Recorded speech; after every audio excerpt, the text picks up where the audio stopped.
back to the Floyd Wagstaff Museum on the campus of Tyler Junior College for this week's Coffee with Kevin. And this week we're joined by Doug Wren, head baseball coach at Tyler Junior College. Just finished 11th season. I guess it's kind of a weird, do we count? I guess I'd say 10 and a half. 10 and a half season, winner of 4 national championships and an alum of Tyler Junior College. So welcome to Coffee with Kevin. Yeah, appreciate it. Thanks for having me. So I mentioned you were an alum. Take us back to kind of where all this started growing up in Texas, deciding to come to Tyler Junior College. Walk us through that path and playing and then coaching and how you ended up here. Yeah, so obviously playing high school baseball, dream of mine was to play college baseball. Wanted to, worked really hard to get to that point. Senior year comes around, made several visits, mostly to junior colleges, a couple universities, but really felt like junior college was probably the best fit for me.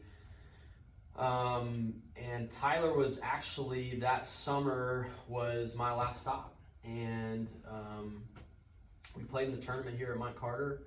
I got pulled aside after the game by the assistant, Daniel Washburn, at the time, and he asked if I would be interested in just kind of coming back and doing a visit. And man, we just, the campus here, the town, the facilities, it was just like any other stop that I had made.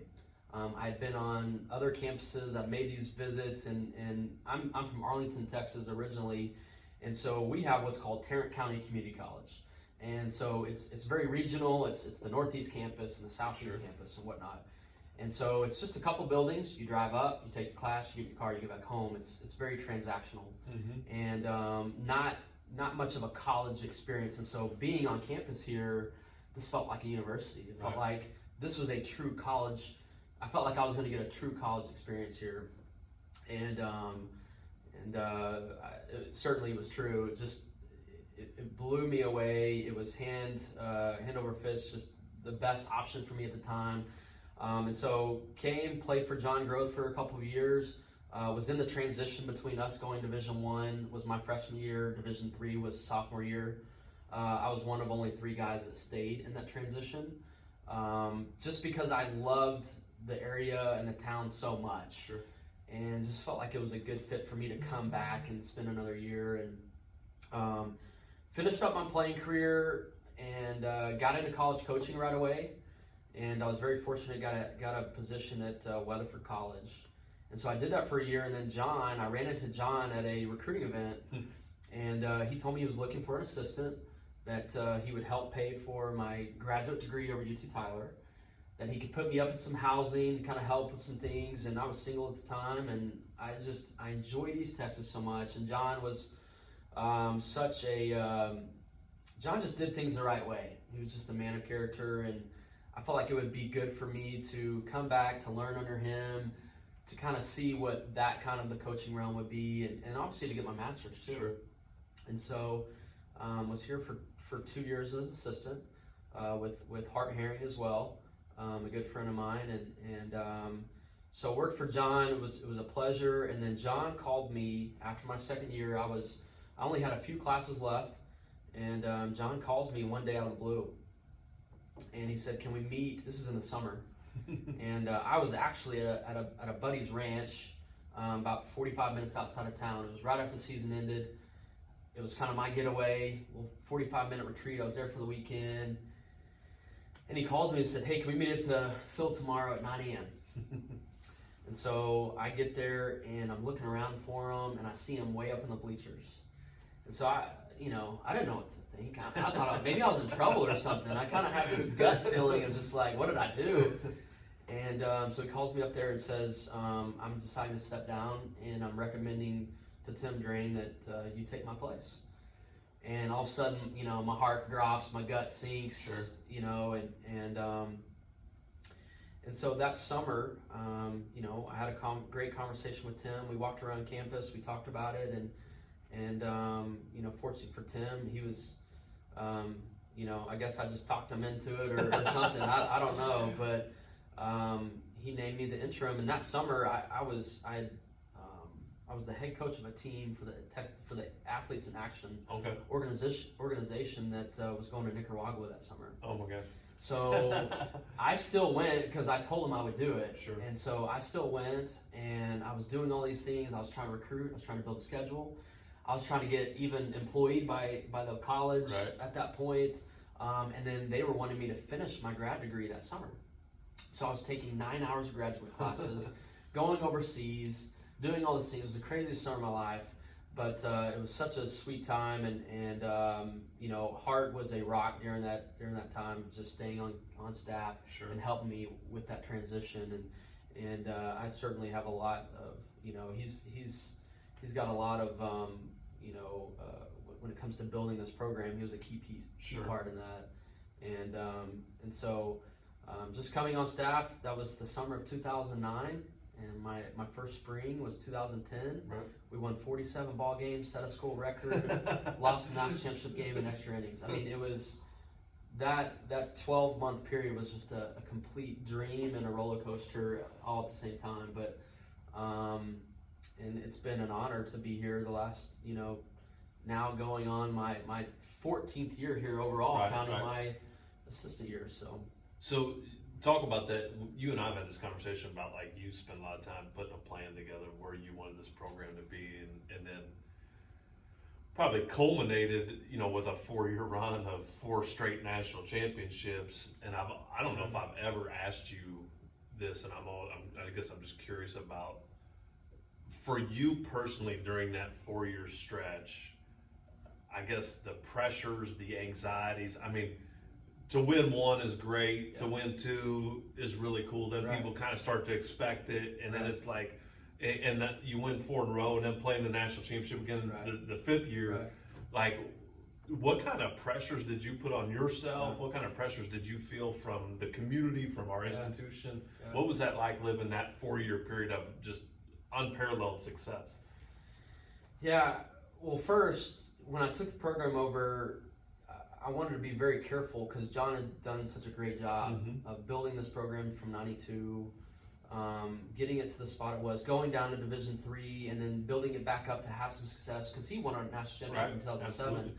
So I was taking a program over that was 2 years removed from a national championship, and so I wanted to be very careful about continuing some of the things that he was doing, but also wanted to continue. I mean, just my mindset of I felt like we could continue to march, and just had this idea that we could take it to the next level, Right. and that we could you know, just continue year after year to find different ways to be able to compete at a national level. And obviously we got a taste of that my first year. Sure. Right off the bat, 47 ball games, and we lost in extra innings in the national championship game. So there was like this desire to continue to work and get to a point to where we could feel like we could play at that level year in and year out. And we certainly felt like TJC was a great spot for that because of Right. just the facilities, and we felt like we were able to surround our guys with what it takes. You know, obviously they have to kind of bring it from their side of things, but we could at least put them in a position to succeed. Right. And so we worked really hard at that. We had a really good team in 2011, and we just, you know, the craziest thing about the 4-year run is what you don't know is how hard it is to put yourself in a position to do that, because it takes a lot of breaks. Right. It takes being healthy. It takes being healthy throughout the year and just having the right guys at the right time. That we were extremely healthy. Just like coming off last year, we were kind of banged up last year. Right. And, you know, we ended up not, you know, it was kind of the first time in 6 years that we didn't make a World Series, but we were banged up. We had some injuries. We had a couple things that happened that really just kind of slowed us down getting to that point. Mm-hmm. And so you just don't realize how hard it is even to make a World Series, Right. especially in our region that has traditionally been a pretty tough region when it comes to, you know, Richland had a run and Eastfield's had some runs, and so, you know, the teams coming out of our district have traditionally done very well at the World Series. So 2014 rolls around, and we felt like we really had a great group of kids, highlighted by a left-handed arm, Daniel Brown, that was, you know, up to 94, 95, and he was kind of our horse. And then, which is crazy because in the World Series he threw a very non-meaningful game because we ended up scoring like 12, 13 runs, and we didn't really need them. Right. And so, but we really felt like we were as deep as we could be, and so we win that first one, and then we bring that next team back in 2015, which arguably was probably our best team we've ever had. We had very few obstacles in that Right. year. We didn't. I think we lost 8 games the whole year, and I think we had maybe 9 Division I guys on that staff. Several who are playing professional baseball right now. Man, it was such a fun run. So then you go back to back, and then like you said, it becomes this. Okay, well, is it a failure if we don't do this again? We win it in 17. 16 with another really talented team. We were a lot more offensive that year than maybe we had been. We still had some really good arms, but and then 18 was the year where we had a ton of injuries on our staff, and it was just one of those things that I just kind of felt like the history of the program and just the way that our guys carried themselves and prepared.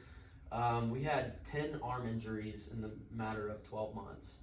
And so we really dug down and really challenged our depth, and we just were really fortunate because we played some run roll games and our depth wasn't exposed as much during that run, and so we were able to win our 4th in a row. And at that point the pressure is it's win a national championship or it's a failure. Right? But I think one of the things that I've learned through all of this, and especially losing in I guess it was 18 national championship game. Yeah, I guess it was 18. Not getting back to the World Series in 19. It's certainly just kind of brought some perspective back to the point of, winning ball games is fun, and obviously you want to do those things, but it doesn't deem your season a failure. Sure.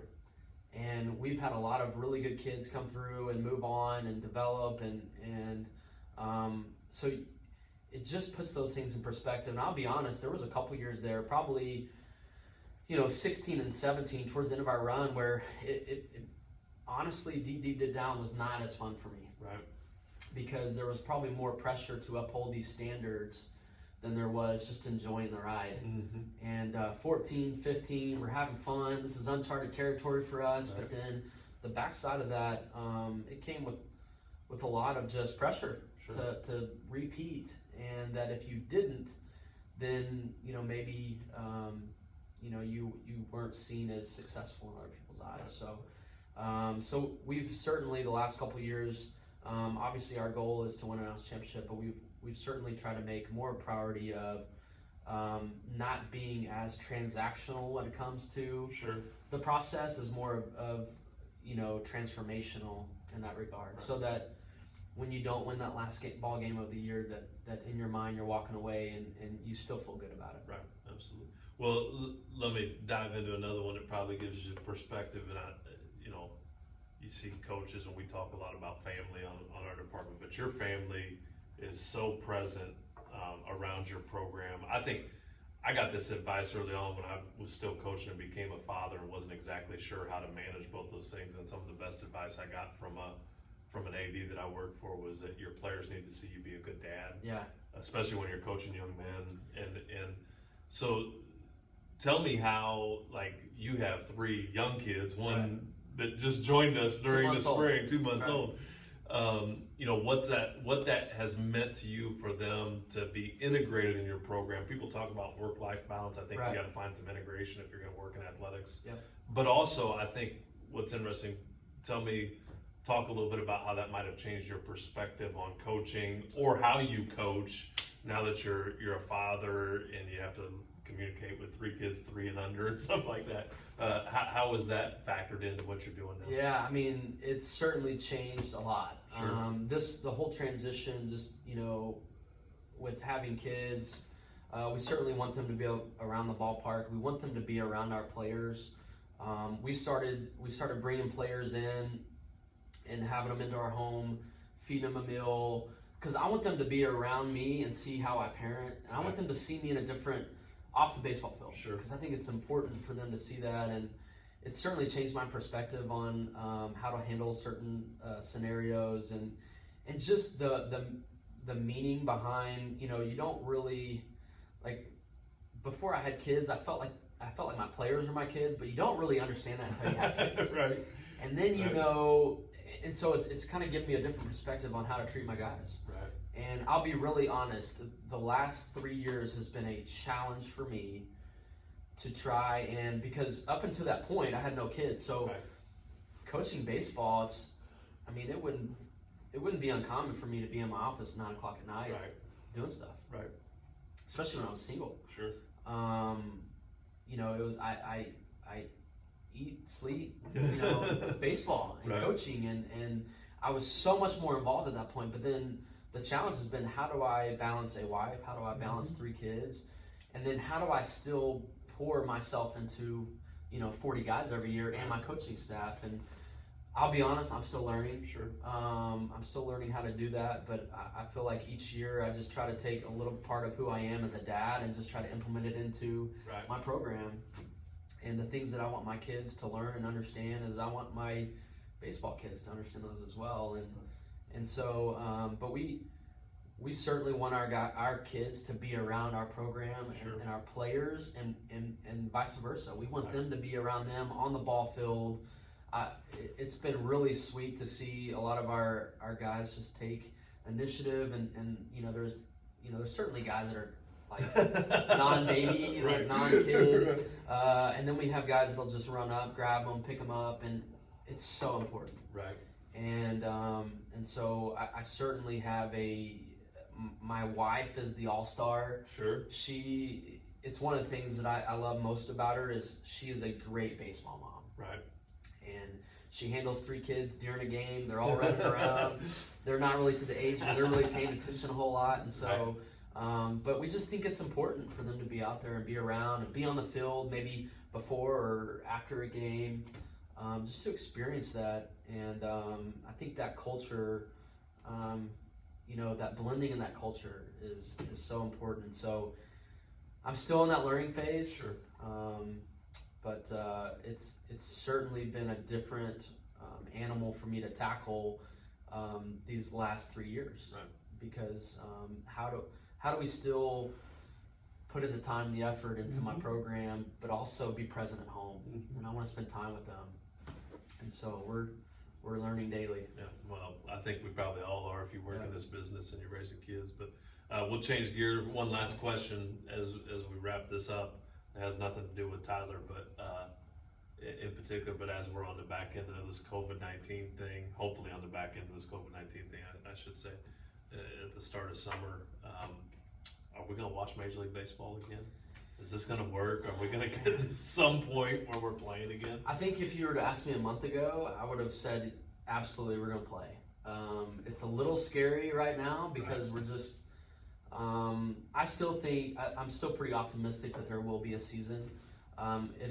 It's unfortunate, and I was on the radio with Brian Houston on the Bill Coe show, and I mentioned a little bit about this the other day, but I just feel like baseball had an opportunity. I feel like it had an opportunity to win the hearts of some people in this country in a time where we really, really could have used them. Right. In a window in which they would have been the only game in town.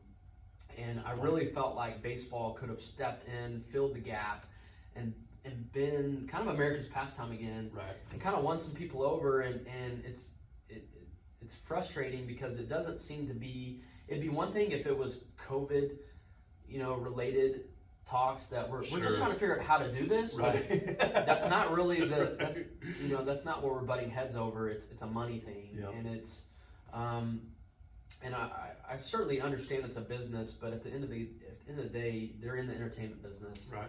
and they're in the American people are what support them, Right. And the fans, and it is frustrating that we're, it's middle of June and we're still talking about, are we gonna agree and are we gonna find a way to play, and because I think we could certainly use it, and it would be nice to flip on the TV and see my wife's. I've watched enough reruns of the College World Series, and I mean, it'll be a random Rangers game, but it's just nice to just see it on TV. Yep. So it would be nice to see those guys play, and unfortunately, I think they might have already kind of lost some fans and some support, and hopefully we're not in a position to we're back around the 94, 95 seasons when baseball was in a pretty dark stage. Right. And so hopefully we can kind of move through that. We can have a season. And I think that would this nation needs that. That's right.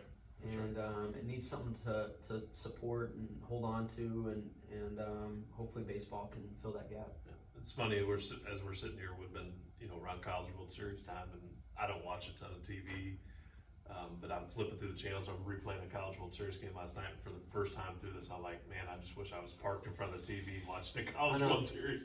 It is. It's disappointing, but hopefully, I can't wait for us to get back to Apache baseball. At some point in time here, hopefully in the fall, but hopefully that's not the next game that we watch that's live. And very true. So, and I appreciate you. Hopefully we'll get to do this again at Mike Carter Field sometime. Yeah. We'll get out there Absolutely. and see the site. So thanks for being on Coffee with Kevin. Sounds good. Appreciate it.